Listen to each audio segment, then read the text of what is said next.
तु सब सिद्धे ध्रुव मचल मणो एवं गदिं पत्ते वोच्छामि समय पाहुड मिणमो सुद केवली भणिदम्। समय सार का सार 144 गाथाओं तक का सार हमने पढ़ा, जिसमें आचार्य ने जीव और अजीव की भिन्नता बताई। जीवाजीव अधिकार में एकत्व ममत्व की ओर से बात की और कर्ता कर्म अधिकार में कर्तृत्व बुद्धि और भोक्तृत्व बुद्धि की तरफ से बात की। और अंत में ऐसी गाथाएं आती हैं कर्ता कर्म अधिकार के 142, 143, 144। इन तीन गाथाओं में आचार्य ने नए पक्षाती क्रांत की बात की। नए पक्षाती क्रांत से आशय ये है कि व्यवहार का निषेध करके हमने निश्चय को स्थापित किया, लेकिन ये निश्चय भी नए है, ये भी विकल्प है। तो नयों का इस्तेमाल हमें समझने के लिए करना है, आश्रय लेने के लिए नहीं करना है। जब वस्तु का स्वरूप बिल्कुल स्पष्ट हो जाए तो फिर दोनों नयों का ही आलंबन छोड़ना है। जैसे नाव में बैठना भी जरूरी है और नाव में को छोड़ना भी जरूरी है, लेकिन कहाँ बैठना और कहाँ छोड़ना, कब बैठना और कब छोड़ना, ये महत्वपूर्ण बात है। जब तक हम कुछ जानते ही नहीं हैं तब तक तो नयों का सहारा लेना, और जब नए के द्वारा वस्तु का स्वरूप बिल्कुल क्रिस्टल क्लियर हो जाए उस समय फिर नए का आलंबन भी छोड़ना। तो नए समझने के लिए जरूरी है और वस्तु स्वरूप के ग्रहण करने के लिए नयों का त्याग भी जरूरी है। अतः अंत में आचार्य नए पक्षाती क्रांत की बात करते हैं कि जो निश्चय व्यवहार है ना, इन दोनों नयों से समय सार है, वह दोनों नयों से पार है। यहाँ आचार्य ने शुद्धात्मा को समय सार कहा है ना। इसलिए अब दोनों नयों को के पक्षपात को छोड़कर हमें शुद्धात्मा को ग्रहण करना चाहिए, यानी नए पक्षाती क्रांत होना चाहिए। और कुंद आचार्य के ग्रंथों में एक खास बात देखने आई मुझे कि जैसे प्रवचन सार भी है, पंचास्तिकाय भी है और समय सार, इन तीन ग्रंथों में एक बिंदु ऐसा आता है कि ऐसा लगता है जैसे ग्रंथ पूरा हो गया। प्रवचन सार में 200 गाथा में आचार्य ने एक तरह से समापन सा कर दिया शास्त्र का। मंगलाचरण में कहा था कि अब मैं साम्य भाव को प्राप्त होता हूँ, और 200वीं गाथा में वो कहा अब मैं साम्य भाव को प्राप्त हो गया। समझ में आया ना। फिर उन्होंने 75 गाथाएं और लिखी और उन 75 गाथाओं का फिर से मंगलाचरण भी किया। पहली पंक्ति में एवं पणमीय सिद्धे जण बर बस है पुणु पुणु समणे पड़ी वज्जदु सामंडम जदि इच्छति दुख परिमुखम। और अमृतचंद आचार्य ने लिखा अथ परेशान चरणानियोग सूचक चूलिका, कि आगे की जो 75 गाथाएं हैं चरणानियोग सूचक चूलिका, ये दूसरों के लिए है। परेशान माने ये 200 गाथाएं कुंदेव ने अपने लिए लिखी। कहने का आशय यह है कि वहां ऐसा लगता है जैसे ग्रंथ पूरा हो गया, फिर से आचार्य उठते हैं और फिर लिखते हैं। ऐसी पंचास्तिकाय में 104 गाथा तक उन्होंने पंचास्तिकाय 6 द्रव्य का स्वरूप बता दिया और समापन भी कर दिया, और कहा इस तरह जो प्रवचन मतलब पंचास्तिकाय पढ़ेगा, प्रवचन का सार पंचास्तिकाय पढ़ेगा, उसका काम हो जाएगा। और फिर से शुरू हो जाते 105 गाथा से आगे मोक्ष मार्ग बताना शुरू कर देते। तो ऐसी समय सार में भी एक ऐसा स्थल है। कर्ता कर्माधिकार के अंत में जो गाथाएं आती हैं, नए पक्षाती क्रांत की गाथाएं, वो बिल्कुल ऐसी है कि आचार्य ने कहा था कि मैं एकत्व विभक्त आत्मा दिखाऊंगा, और मैं दिखा दूं तो तुम स्वानुभव से प्रमाण कर लेना।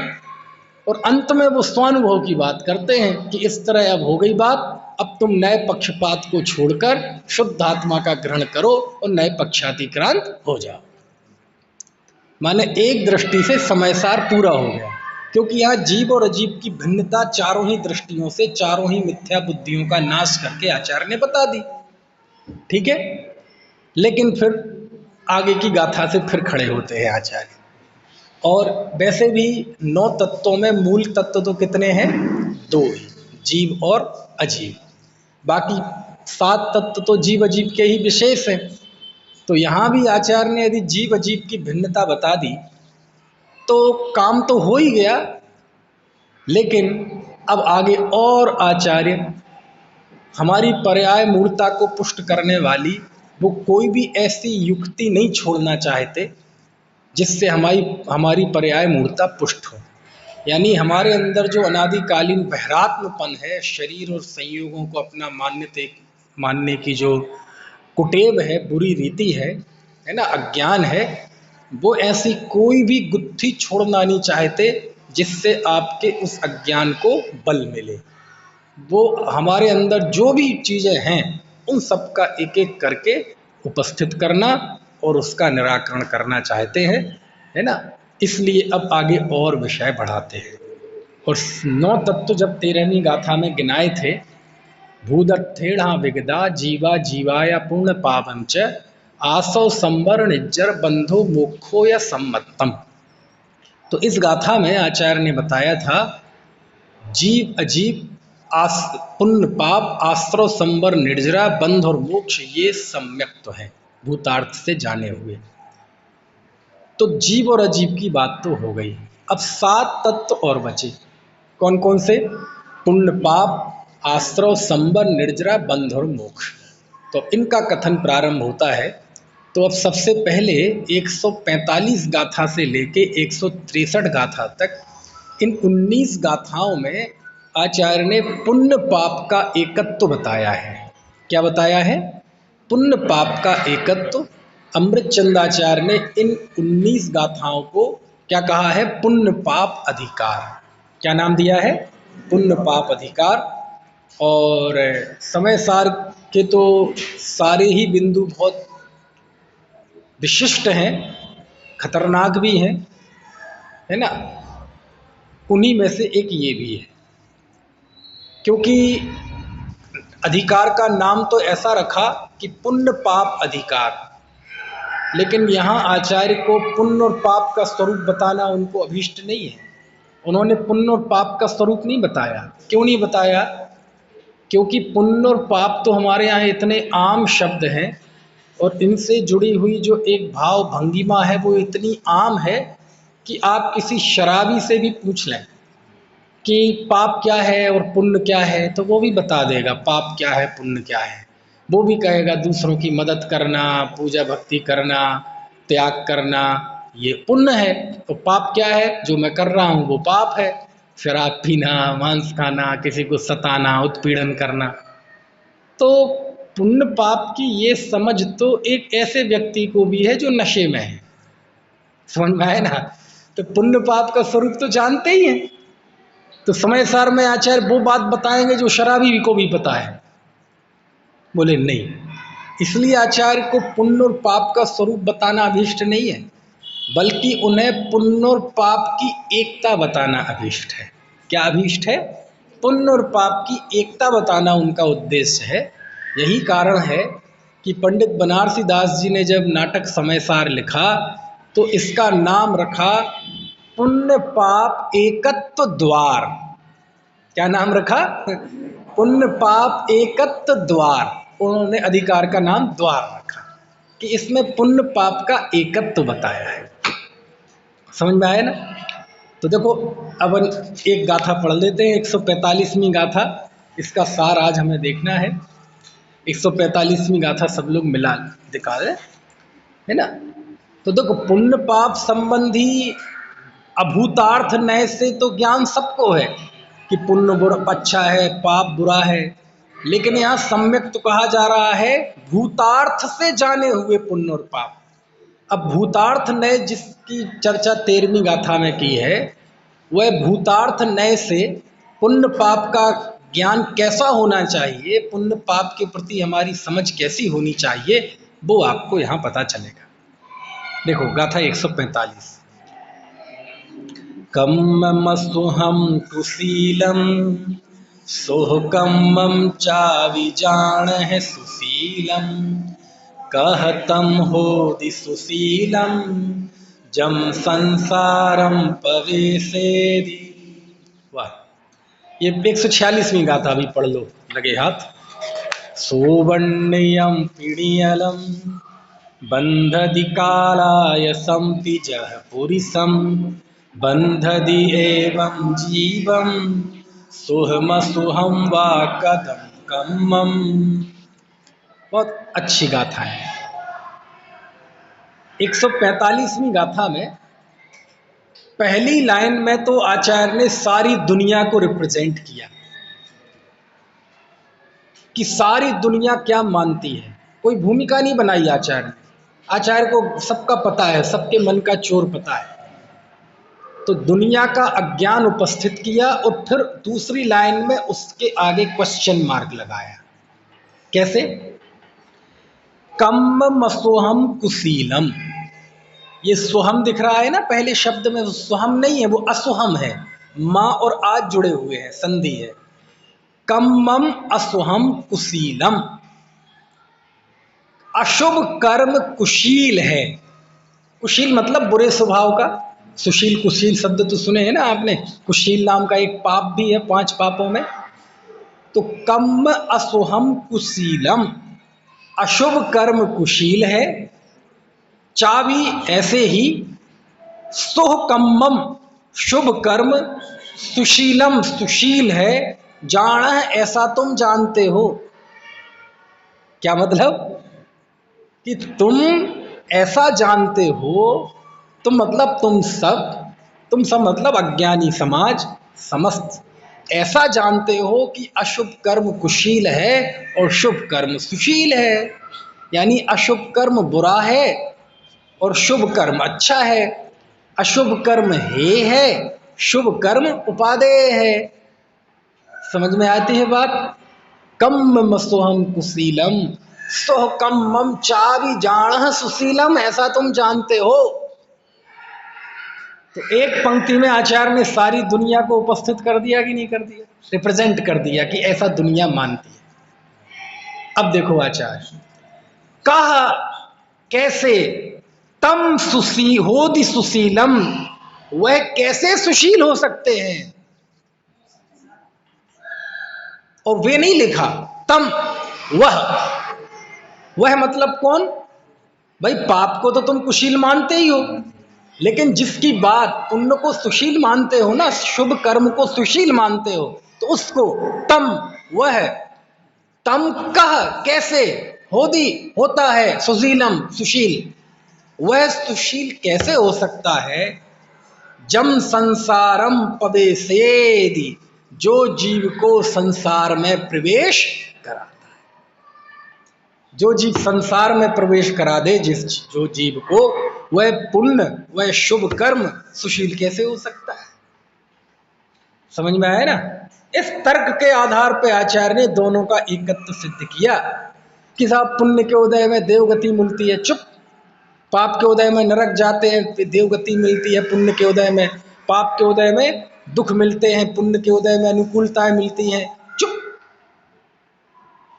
जाते तो संसार में ही हो ना।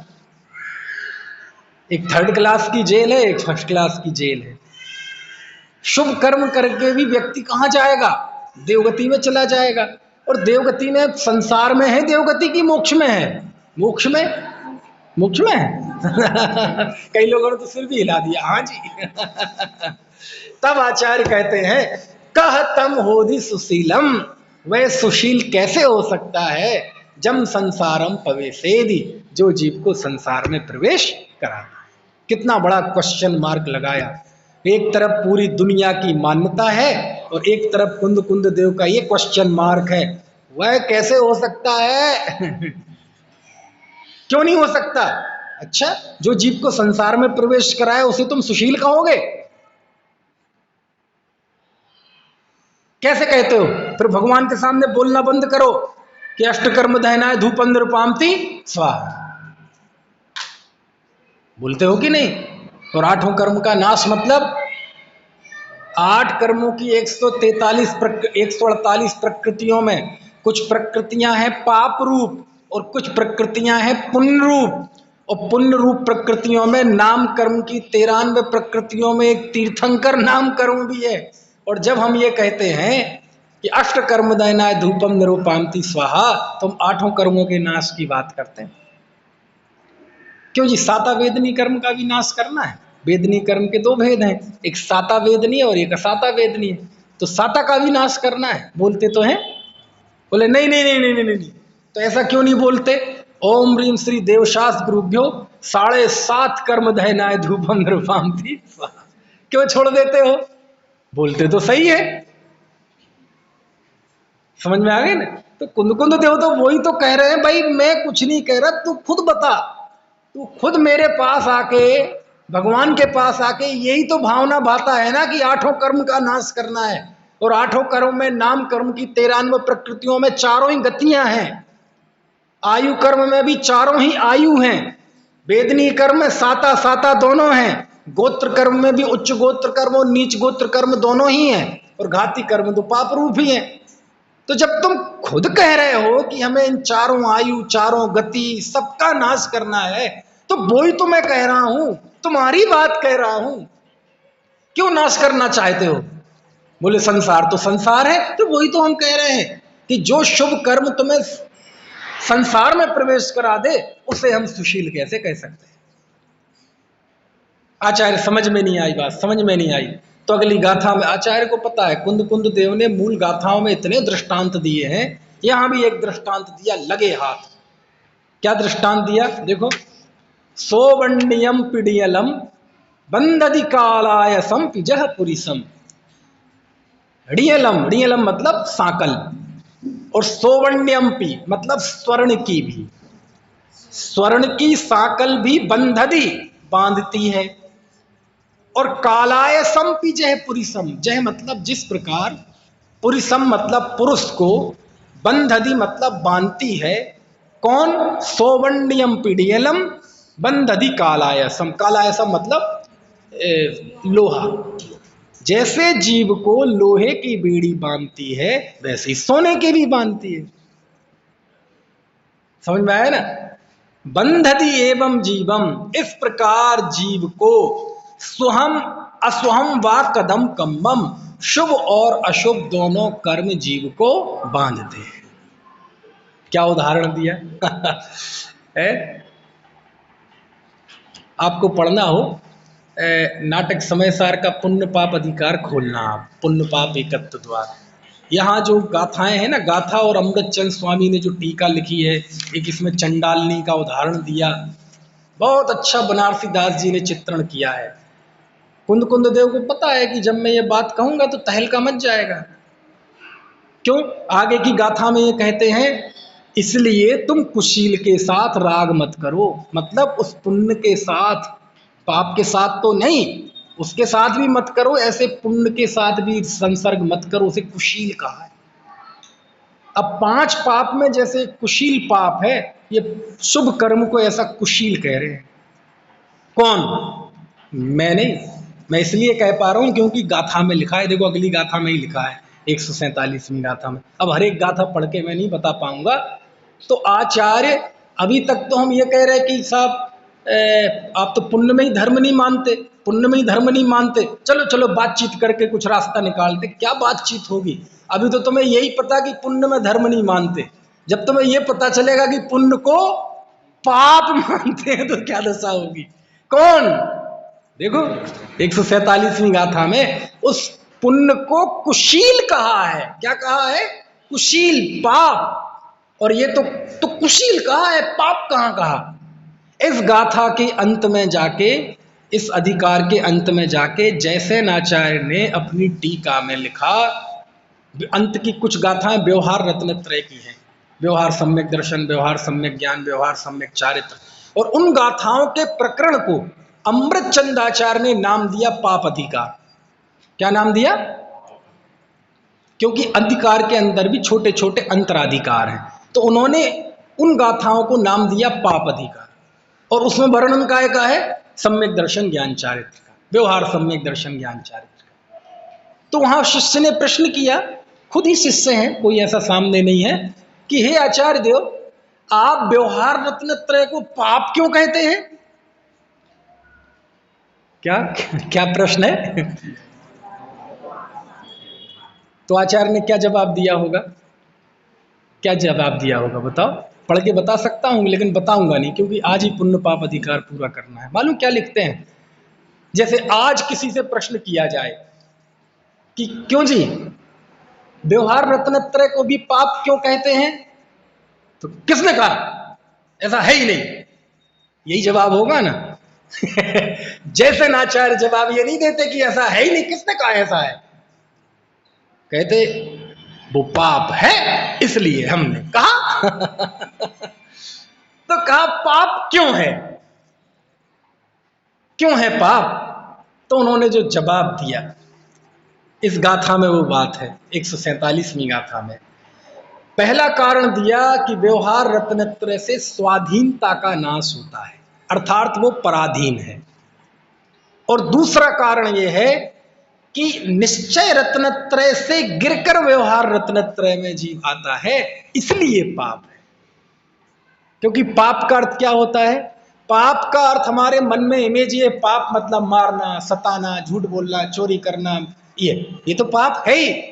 पाप शब्द का अर्थ है गिरना। पाप शब्द का अर्थ क्या है? गिरना।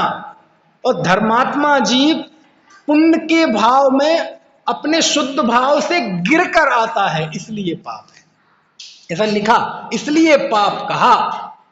परंपरा से तो उसे मोक्ष का कारण कहते हैं, वो तो सभी को पता, लेकिन उसे पाप कहा है। क्या कहा है? पाप का।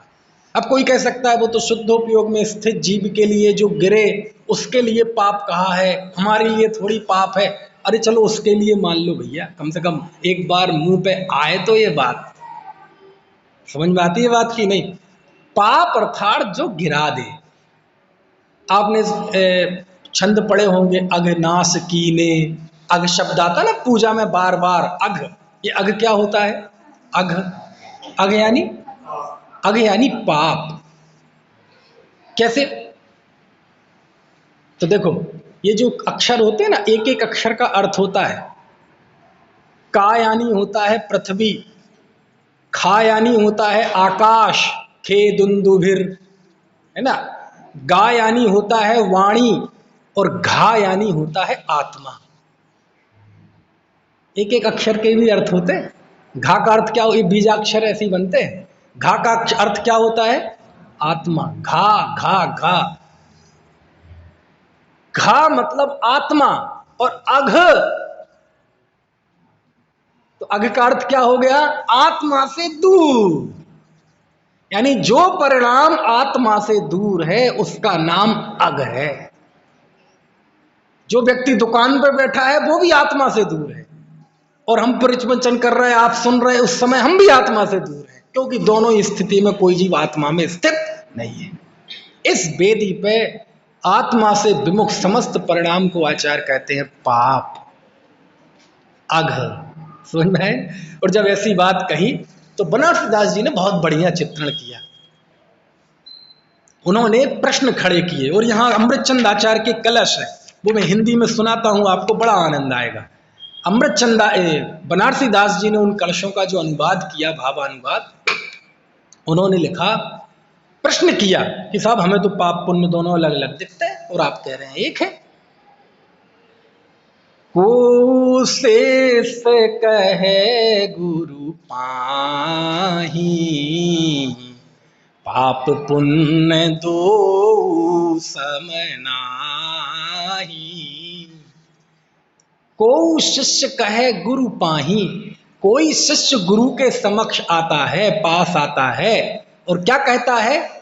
पाप पुण्य दो सम नाहि, कि पाप और पुण्य दोनों एक से नहीं है। प्रश्न है क्यों नहीं है? कारण रस स्वभाव फल न्यारे, एक अनिष्ट लगे एक प्यारे। कारण अलग अलग दोनों के।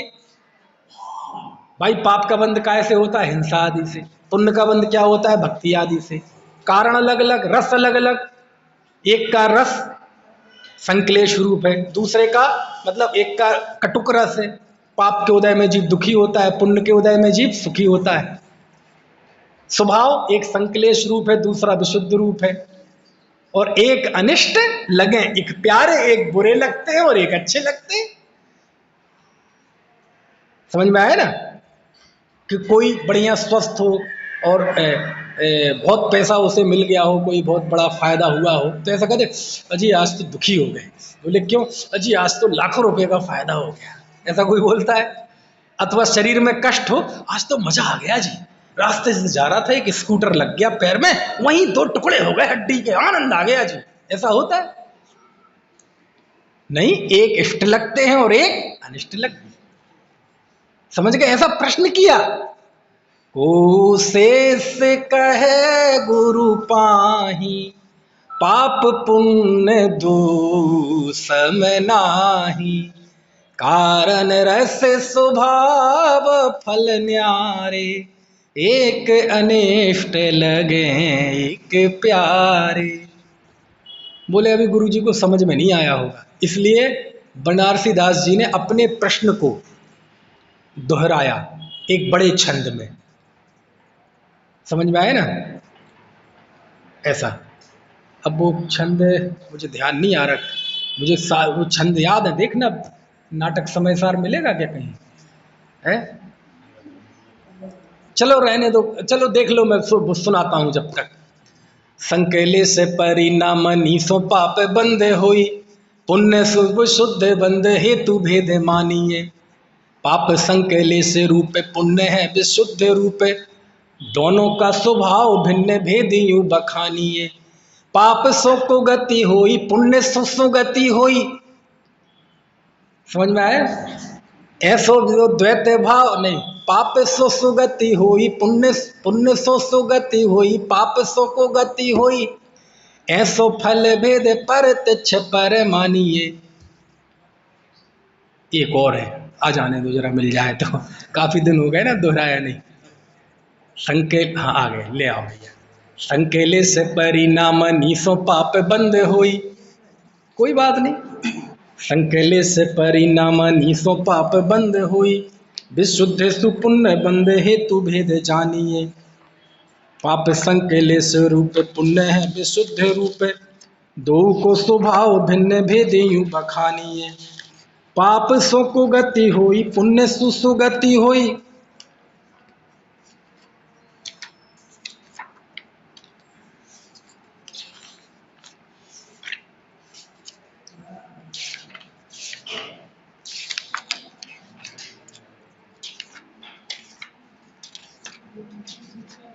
जो पुराने की आदत है एकदम खुल जाता है, इसमें नया सा है ना ये संस्करण।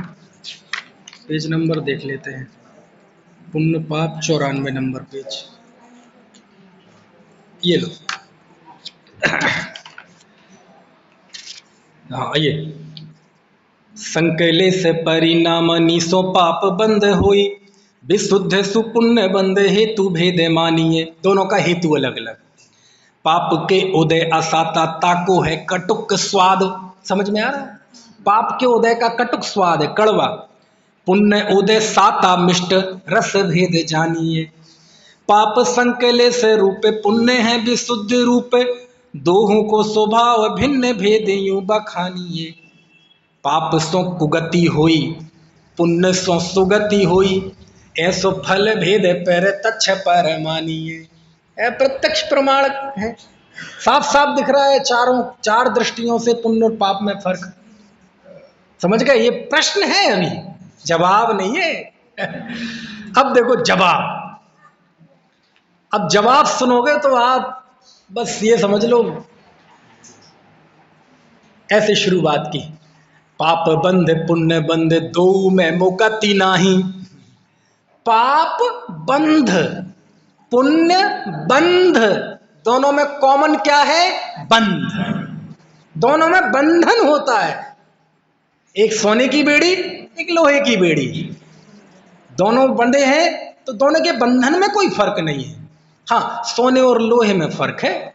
अब वो फर्क इतना है कि लोहा 50-60 रुपए किलो है, कितना है, और सोना 46-47 हज़ार रुपए तोला है। इतना फर्क तो है। ऐसे ही पाप करके जीव कीड़े मकोड़े बनेगा, नरक बनेगा, पुण्य करके देवगति में जाएगा, ये फर्क तो है, लेकिन बंधन की दृष्टि से कोई फर्क नहीं है। पाप बंध पुण्य बंध दो में मुक्ति नाही, कटुक मधुर स्वाद पुद्गल को पेखिए। और ये जो कटुक और मधुर स्वाद है, ये तो पुद्गल का समझना चाहिए भैया। पुद्गल में ही तो ये रस होता है सारा।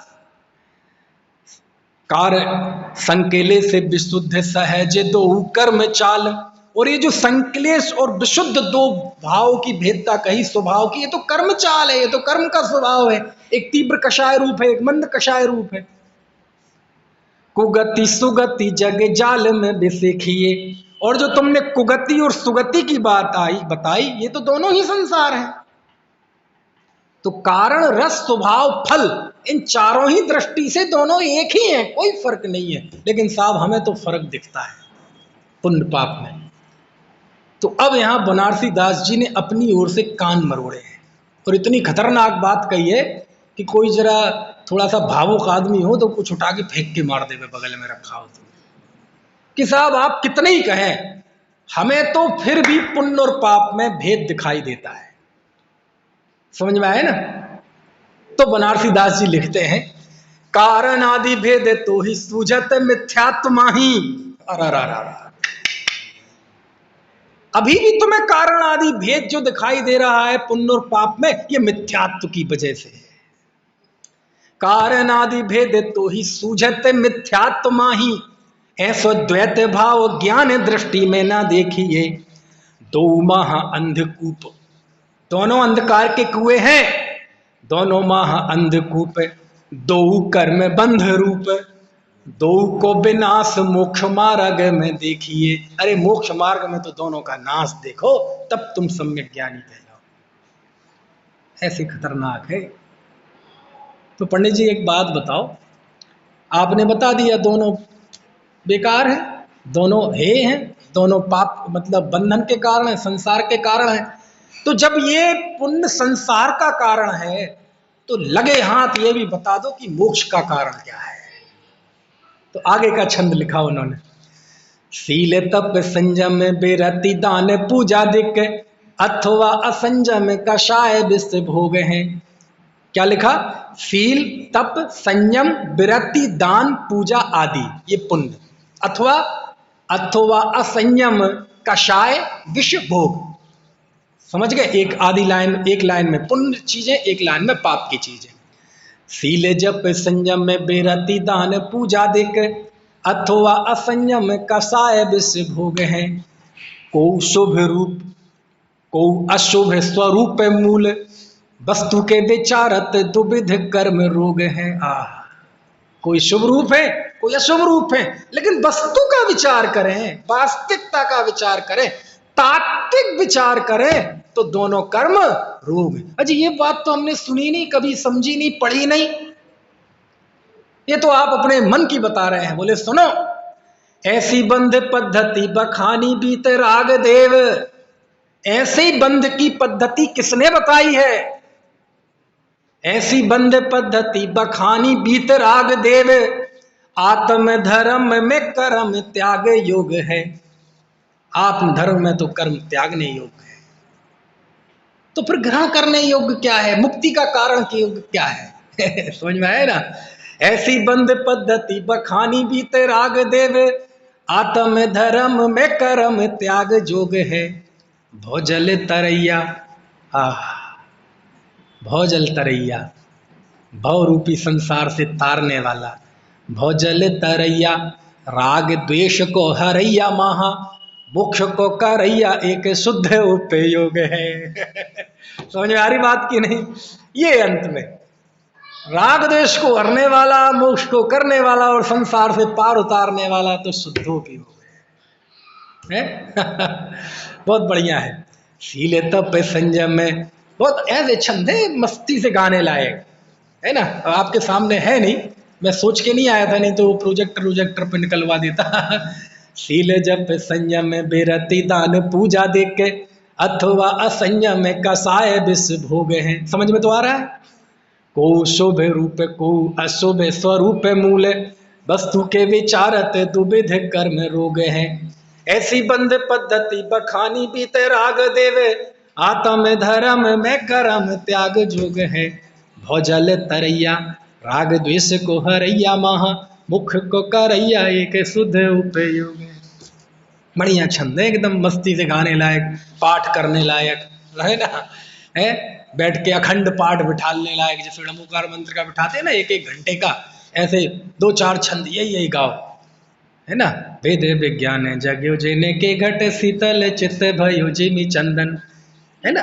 बहुत सारे हैं, विषय से नहीं जाना चाहते हम, ये इस तरह से। तो थोड़ा पढ़ने की आदत डालें, प्राकृत संस्कृत समझ में ना आए तो हिंदी पढ़ें, बहुत आनंद आएगा आपको। नाटक समय सारे याद करें, मुझे कितनी छंद याद है मुँह जुबानी, और ऐसे नहीं अलग से याद किए, हो गए पढ़ते पढ़ते। समझ में आया? तो ये है, तो बहुत अच्छा संवाद है पंडित बनारसी दास जी ने यहाँ जो संवाद दिखाया है, वो बहुत जीवंत कर दिया उन्होंने, देश भाषा में, ब्रज भाषा में। समझ में आया? तो पंडित जी सीधी सीधी बात बताओ, इस पुण्य का करें क्या? इसे छोड़ें कि ग्रहण करें? तो तुम्हें क्या लगता है, छोड़ना चाहिए कि ग्रहण कहीं नहीं करना चाहिए?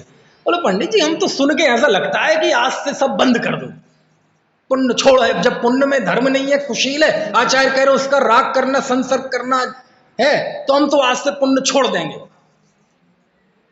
बड़े जोश में हो भाई।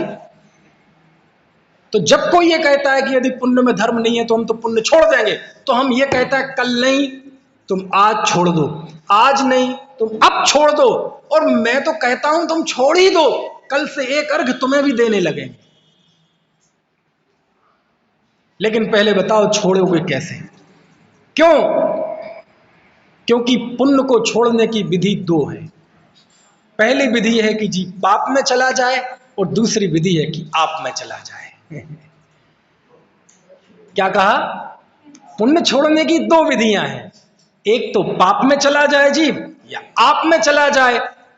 आप में चले जाने के बाद पुण्य छोड़ने की बात कुंद कुंद देव ने की है। आप में जाना ही पुण्य छोड़ना है, और यदि तुम पुण्य को छोड़कर पाप में जाना चाहो तो ऐसा छल जिनागम में नहीं है। चुक्के ज छलम लंघ तब्बम, 5वीं गाथा में कह दिया था ना, बताने में कहीं चूक हो जाए तो छल ग्रहण मत करना। जब हमने 1000 बार कहा पाप है पाप है, झूठ चोरी कुशील परिग्रह नहीं करना चाहिए, तब तुम्हें भाव क्यों नहीं आया? पाप में है जी, तब तुम्हें छोड़ दूंगा। लेकिन एक बार पुण्य को हे कहा तो तुम छोड़ने पर उतारू हो गए। इसका मतलब जो तुम पुण्य करते हो वो भी तुम्हारा भीतर की प्रेरणा से नहीं है, ये सीखा सिखाया है, ऊपर का ओढ़ा हुआ है, देखा देखी करते हो, पुण्य की चाह में करते हो, लोग प्रतिष्ठा के लिए करते हो, कुल धर्म मानकर करते हो, अन्यथा ऐसी छोड़ने की बात क्यों आती? नहीं साहब छोड़ देंगे, छोड़ दो ना, आज नहीं कल छूटेगा। पुण्य करते करते कभी मोक्ष नहीं जाओगे, ये बात परमार्थ सत्य है, तो छोड़ दो ना। लेकिन छोड़ोगे कैसे, इसका महत्व है। 12वीं सीढ़ी है कि उपादेय है, 13वीं नंबर की सीढ़ी पे जाके 12वें नंबर की सीढ़ी छोड़ोगे तो वो है, और नीचे जाके छोड़ोगे तो ऐसा छल तो जिनागम में है नहीं। जिनागम पाप में जाने नहीं देगा और पुण्य में धर्म मानने नहीं देगा। जो पाप में भेज दे वो भी जिन धर्म नहीं, और जो पुण्य में ही अटका दे वो भी जिन धर्म। तो करें क्या? पुण्य पूरी तरह से तो सिद्ध होने पे छूटेगा। अभी क्या करें? पहले तुम ये समझ विकसित करो, पहले इस बात को समझो कि पुण्य पाप बंधन की दृष्टि से दोनों एक हैं, क्योंकि ऐसा स्वीकार करने का नाम सम्यक दर्शन है। क्या है? सम्यक दर्शन है। कुंद कुंद देव कह रहे भूतार्थ से जाने हुए 7 तत्व सम्यक दर्शन है। भूतार्थ से यदि आप पुण्य पाप दोनों को जानते हैं, यानी दोनों को एक जानते हैं, तो ऐसी श्रद्धा, ऐसी प्रतीति सम्यक दर्शन है। समझ गए बात की नहीं?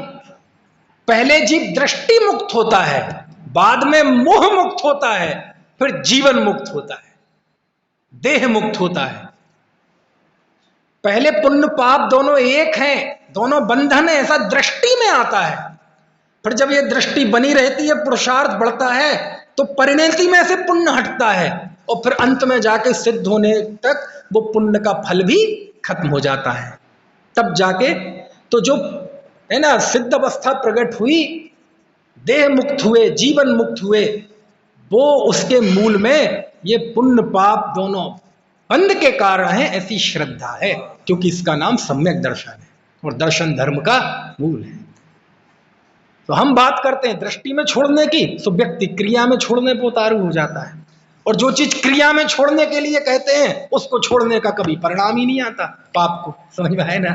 देखो, इसके लिए मैं एक छोटा सा दृष्टांत देता हूं, इससे पुण्य पाप और धर्म इनका बड़ा आसानी से स्वरूप बिल्कुल समझ में आ जाएगा। एक छोटा बच्चा भी होगा ना, कोई 8 साल का कम से कम, उसे भी समझ में आ जाएगा। और जब मैं जयपुर पहली बार गया था 95 में, प्रमुखार मंत्र भी ठीक से नहीं आता था उस समय, अब तो स्वर्गीय हो गए, स्वर्गीय बड़े दादा पंडित रतन चंद जी भारल, उनके मुंह से दृष्टांत सुना था और वो ऐसा दिमाग में बैठा था। पहले ही प्रवचन में उन्होंने कहा, देखो, प्रतीक रूप में बताया। बोले, एक है मंदिर, एक है आपका घर मतलब बाहर, और एक मंदिर के अंदर। बाहर, मंदिर, अंदर। क्या कहा? बाहर मतलब घर, दुकान मकान, बाहर मंदिर, और मंदिर के अंदर। मंदिर के अंदर मतलब वो घर भाला है नहीं बाहर मतलब पाप का प्रतीक, मंदिर मतलब शुभ भाव का प्रतीक, अशुभ शुभ, और अंदर मतलब शुद्ध भाव का प्रतीक, आत्मा में जाना। ठीक है? अब देखो आप ये प्रतीक में समझना। पहले बाहर से मंदिर आना, पहला कर्तव्य क्या है? बाहर से मंदिर आना, और फिर जब मंदिर आ जाओ तो अंदर जाना। क्यों? बाहर से अंदर जाने की व्यवस्था नहीं है। पहले आप पाप छोड़कर पुण्य में आए, पहले घर परिवार दुकान मकान बीवी बच्चों के प्रति है ना परिणाम को छोड़कर पहले भगवान की छत्र छाया में आए, पहले पंच परमेष्ठी की शरण में जिन दर्शन करें। समझ में आए ना? बाहर से मंदिर आना और मंदिर से अंदर जाना। लेकिन ध्यान रखना, जब बाहर से मंदिर आओ तो ये सोच कर आना कि मैं मंदिर जाने के लिए मंदिर नहीं जा रहा हूं, मैं अंदर जाने के लिए मंदिर जा रहा हूं।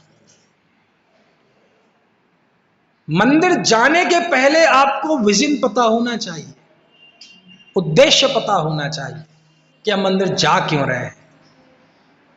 समझ में आया ना?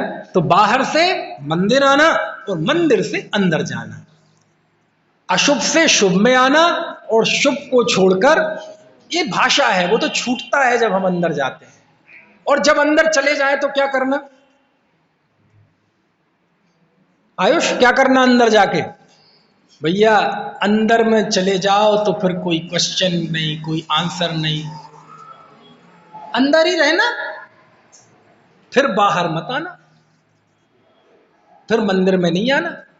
अंदर जाओ तो अंदर रहना, फिर नहीं आना बाहर। और बाहर से यदि आ जाओ तो कहां आना? मंदिर में आना। और मंदिर में आकर फिर क्या करना? फिर अंदर जाने की कोशिश करना। अब देखो ना, यहां समझने की कोशिश करना, पुण्य पाप अधिकार एक लाइन में समझने आने वाला है।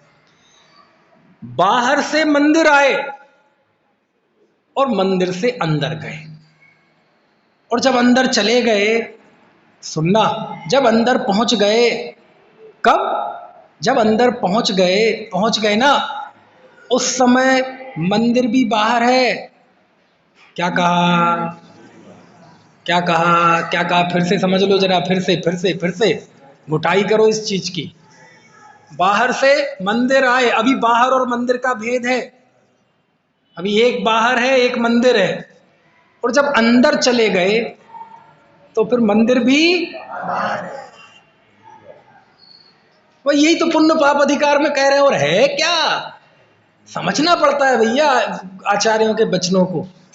किंतु परंतु लगा के कुछ भी कह दो कि ये तो सब ये किंतु लेकिन पुण्य में धर्म तो है ही, परंपरा से मुक्ति का कारण तो है ही, ऐसा कह कह के आचार्य कुंद कुंद का जितना तिरस्कार दुनिया कर रही है करने दो, क्या करें, पंचम काल है, लेकिन हम ना करें। समझे क्या कह रहे हैं आचार्य? बाहर से मंदिर आए और मंदिर से अंदर गए, और जब अंदर चले गए तो मंदिर भी, ये मंदिर और बाहर का भेद कब तक? जब तक या तो आप मंदिर में हैं या बाहर हैं। अंदर बैठे हुए जीव के लिए तो सब बाहर है। समझ में आ रही है बात? ये है बात, ये है बात, है बाहर है वो किसको? जो अंदर है। बाहर वाला कहे दुकान पे बैठा हुआ कि मंदिर और दुकान में कोई फर्क नहीं है, चुप। समझ में आया ना? स्वभाव की वेदी पर कुंद कुंद देव बैठकर कह रहे हैं कि मंदिर और बाहर में कोई फर्क नहीं है, पुण्य पाप दोनों का संसर्ग मत करो, राग मत करो। पढ़ो जरा गाथाएं, ये गाथाएं नहीं पढ़ी तो क्या पुण्य पाप अधिकार पड़ा? गाथा 148 और गाथा 149।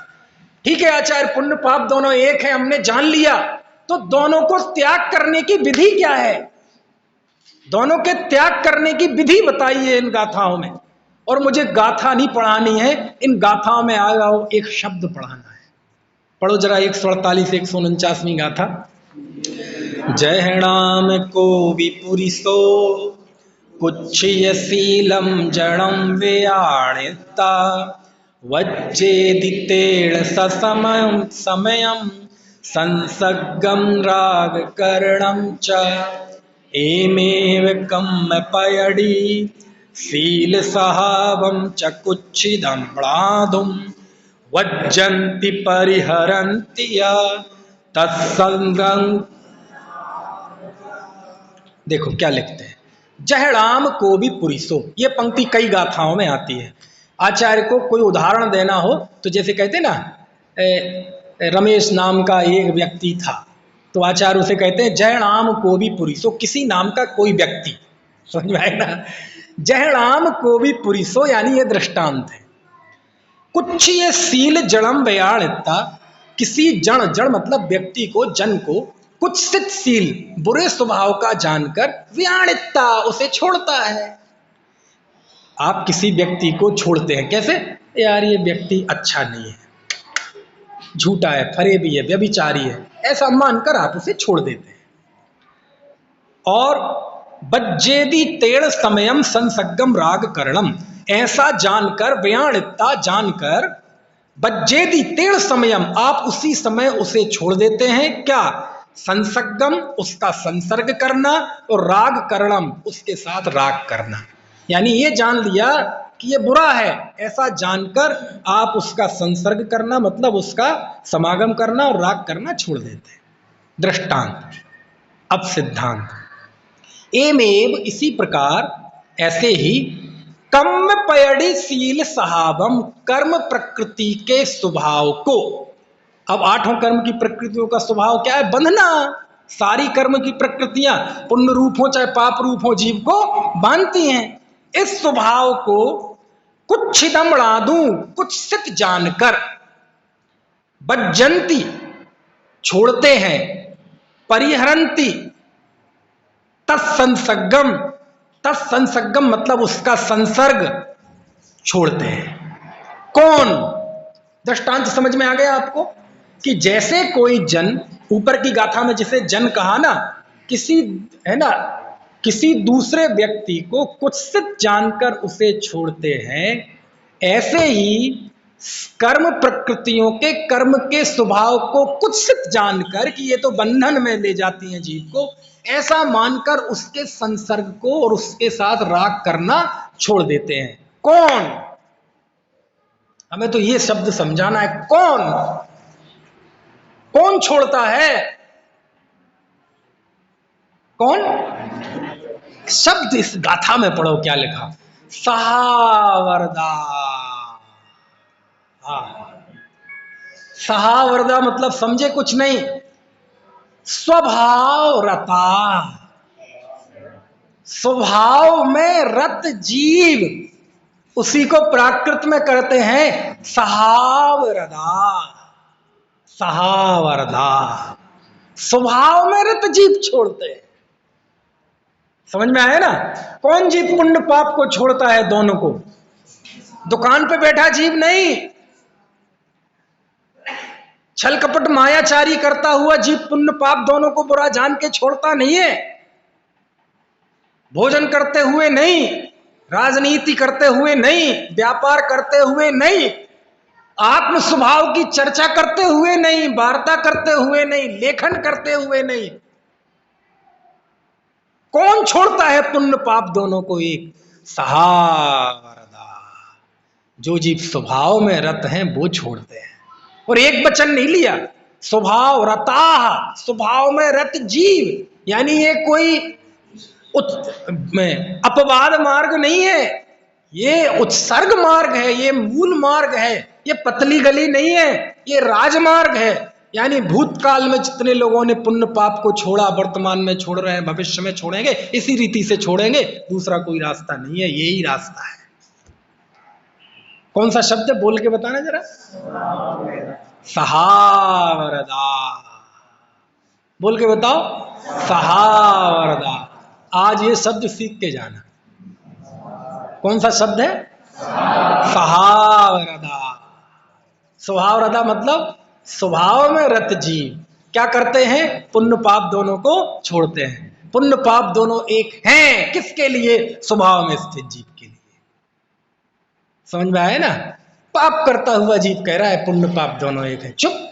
आचार्य कुंद कुंद सामने होते तो ऐसा करते नहीं, लेकिन उनके बगल में कोई होता ना ग्रस्त, तो खींच के रैपट मार देता है। समझ में आया? ऐसा सहावरदा। बोल के बताओ एक बार। सहावरदा। आदित्य बोल के बताना। आदित्य अकेला बोलेगा, बोलना। सहावरदा। सहावरदा मतलब स्वभाव में रत जीव। कौन से अधिकार में आया है शब्द? पुण्य पाप अधिकार में। कौन से ग्रंथ के? समय सार के। कौन सी गाथा में? 149। आज क्या सीख के जाओगे? कौन सा शब्द? पुण्य पाप अधिकार नहीं, समय सार नहीं, सहावरदा। स्वभाव में रत जीव पुण्य पाप को छोड़ते हैं। पुण्य पाप छोड़ने की एक ही विधि है और कोई दूसरी विधि नहीं है। एक होए तृण काल मां परमारथ नो पंथ। समझ में आया? तो बाहर से मंदिर आना और मंदिर से अंदर जाना, और जब अंदर चला गया तो अब सब बाहर है, अब कोई अंदर नहीं है। अब पंच परमेष्ठी भी वहां नहीं है, अब भगवान भी नहीं है वहां। लेकिन ऐसी दशा कैसे हो? यहां तो आदमी मंदिर भी जाता है तो बाहर का संकल्प लेके जाता है। फोन आ रहा, भाई साहब दुकान पे आ जाओ जल्दी, हमें बहुत सारा सामान, बेटी की शादी है, खरीदना है। भाई साहब मैं अभी मंदिर जा रहा हूं, आप रुको, मैं अब भी आया। अब वो मंदिर भी गया है तो पाप का संकल्प लेके गया है, अब वो कहां अंदर जाएगा? घर में पत्नी ने बनाए क्या है, गुजिये है। देखो बसंत में गुजियों की याद आती है। गुजिये बनाए और सांवर बड़े बनाए, बोले ये ले लो, बस अभी आया, वो अभी मंदिर से आया। अब वो मंदिर गया है, पाप का संकल्प लेके गया है, अब इसे कहां अंदर जाने की बात। समझ में आया ना? तो मतलब क्या? मंदिर जा रहे हैं, फिर आओगे कब? ये प्रश्न कठिन है, क्योंकि यदि कोई जीव अंदर चला गया ना, तो फिर वो कब आएगा, कैसा आएगा? मुनिराज अंतर मुहूर्त के लिए अंदर चले जाते हैं तो फिर नगर में अनंत काल तक के लिए नगर छूट जाता है। अंदर आना, आहार के लिए आना, जिन मंदिर के दर्शन करना, सब छूट जाता है अनंत काल के लिए। समझ में आए ना? ऐसा है, बहुत बढ़िया है।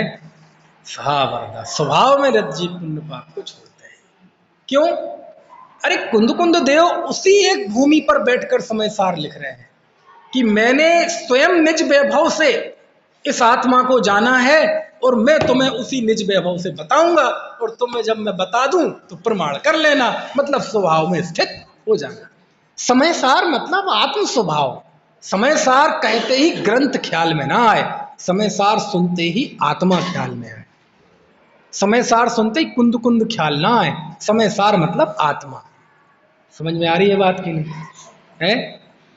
ऐसे एक दो गाथाएं और पढ़ लेते हैं, बहुत डेंजरस गाथाएं हैं। देखो 152वीं गाथा पढ़ो। पर मठम मिदुवठिदो जो कुणदितवं बदम च धारेदि तम सब्बम बाल तवम बाल बदम वेंति सब्बन्नु। पर मठम मिदु अठिदो, जो जीव परमार्थ में स्थित नहीं है, परमार्थ समझ गए, जो जीव आत्मा में स्थित नहीं है, कुणदि तवम और तप को करते हैं, बदम च धारेदि व्रतों को धारण करते हैं, तम सब्बम बाल बदम वे सब बाल व्रत हैं, बाल तप हैं, बेनती ऐसा कहा है किसने? सब्बन्नु सर्वज्ञों ने कहा है। यानी अज्ञानी जीव, यानी जिसे ये समझ नहीं है, स्वभाव में रत नहीं है, पुण्य पाप की एकता स्वीकृत नहीं है, ऐसा जो परमार्थ से बाहर जीव है वह व्रत करता है, तप करता है।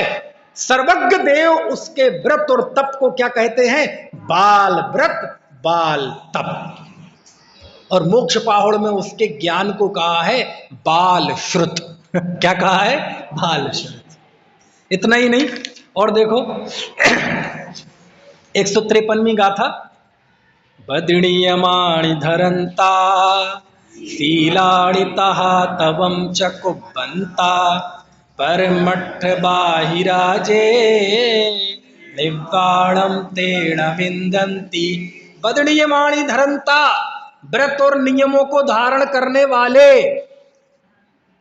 बदनीयमाणि धरंता शीलाणि तहा तवं च कुब्बन्ता, और शीलों को और उसी प्रकार तप को भी करने वाले। परमट्ठ बाहिराजे, जो भी परमार्थ से बाहर हैं, तेड़ा बिंदंती डिब्बाणम, उन्हें मोक्ष नहीं कहा गया है। जो परमार्थ से बाहर है वो शील करे, व्रत करे, तप करे, आचार्य कहते उसको मुक्ति की प्राप्ति नहीं होती। कितनी कठिन बातें हैं। बात समझ में आ रही कि नहीं हो सकती, 3 काल में नहीं हो सकती। 154वीं गाथा पढ़ो जरा। परमट्ठ बाहिराजे ते अण्णाणेन पुण्यमिच्छन्ति संसार गमन हेतुम विमोक्ष हेतुम अजानन्ता।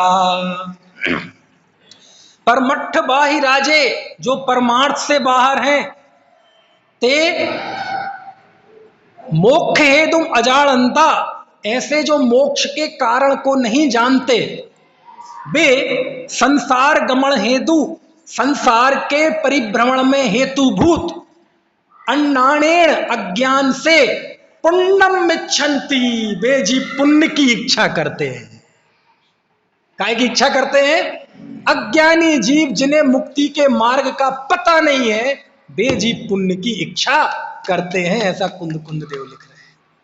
अरे पुण्य को भी व्यवहार से धर्म कहा है तो वो भी ज्ञानी का पुण्य कहा है, अज्ञानी का पुण्य कहाँ है? पुण्य का परंपरा से मुक्ति का कारण कहा है तो वो भी ज्ञानी का पुण्य। अज्ञानी का पुण्य तो,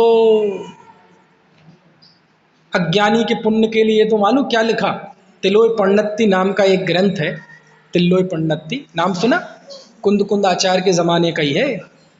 उसका 9वां अध्याय है, 9वां अध्याय आचार्य यति वृषभ द्वारा लिखित, बहुत बड़ा ग्रंथ है, 6000 के लगभग गाथाएं हैं उसमें। उसमें भी लिखते हैं, देखो गाथा बोलता हूं भूलू ना तो।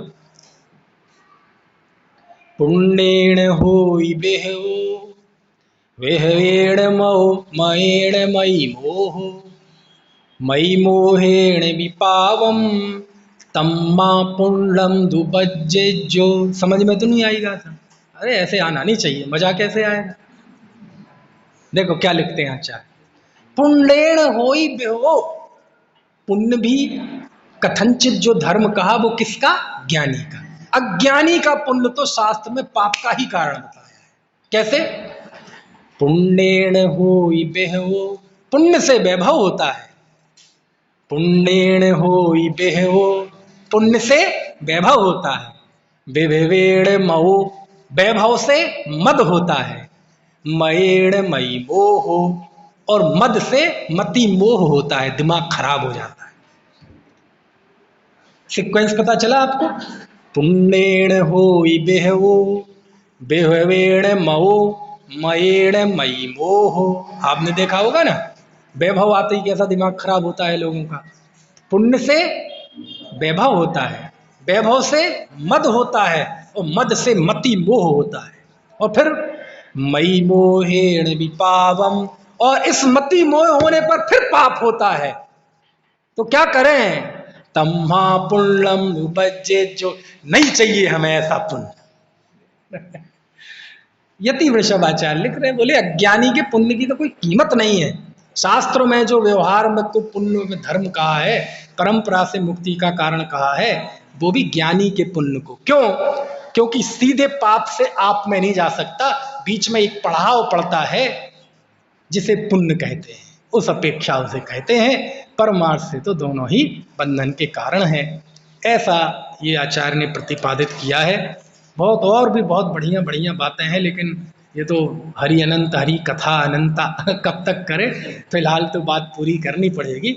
इस तरह से ये पुण्य पाप की अनेकांतिक दृष्टि से समझ हमें हो, और हम स्वभाव में स्थित रहते हुए पुण्य पाप को छोड़ें, ऐसी भावना के साथ अभी की बात समाप्त।